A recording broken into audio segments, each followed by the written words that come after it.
factories for the metal, a factory for the plastics, for the petroleum. Solitude Cafe. There's for the electronic components. All those Solitude Garden. Pollute Mother Earth. And yet, we still want to eat carrots because we're conditioned to buy carrots in a shop. But if green papaya is as good and if not better than the carrots, why don't we wake up to use green papaya? That's the sort of the scenario that we're in, and agriculture is no different. If you look at the world today and industrialized agriculture, it's defined the nutritional profile of our society. So you think about what you ate for breakfast, what you ate for dinner, what you ate yesterday for lunch. Where was that food, the ingredients for that? That which is in abundance, that which requires less resources, doesn't require irrigation, that's semi-wild, it's growing everywhere, has higher nutritional medicinal value than a palak that you'll buy in the market, big shiny green. You have no idea how much chemicals they use to sell something with no insect bites and bright green. The solution is in the culture. The solution is in the knowledge of the local people. This is really good for kidney disease, for parasites, and it tastes good. You just smash it like that, you give it a little wash. What's the name? In Tamil called sundakai, in English called turkey berry. Turkey berry, yeah. So it's a weed. It really has to be understood that it grows on its own. I didn't plant it, and yet we eat it regularly. But this solution is not about a group to manage it or about a farmer to find the solution. It's about a society to come together and redefine our most essential values. So our work as a society is educational, it's communication.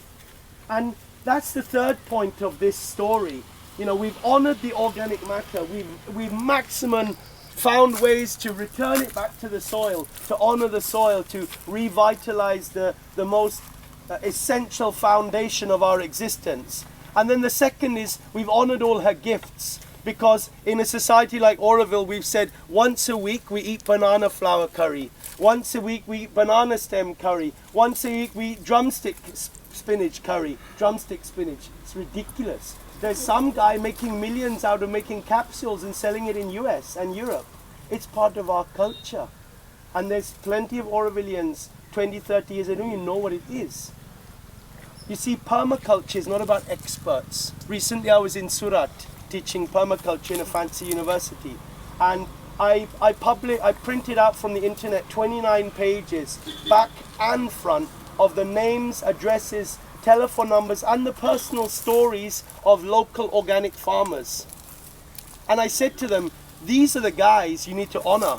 Don't call some Angrezi to come and try and teach you, because you disempower yourself. Because it's those guys that know what's the Gujarati equivalent of the turkey berry.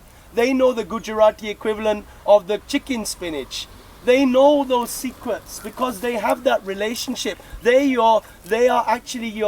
custodians of our culture. But actually they're just sidelined, they're nothing. They're just the bottom of the society, But actually without them, we're going to be taking vitamin tablet. It's mind-boggling, And that how can people in England recognize and eat that and then not know that they have their own equivalents in England, So anyway, enough of the lamenting.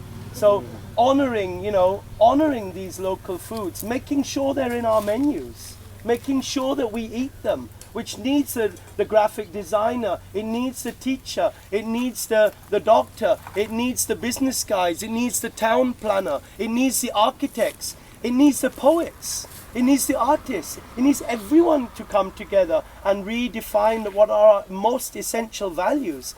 There ain't much time left, and yet the solution is very simple. Preach it, Krishna. He said point 1 is honor organic matter. Point 2, honor your local gifts. Eat what grows in your area. And point 3, spread awareness through education. Get it. And thanks for watching.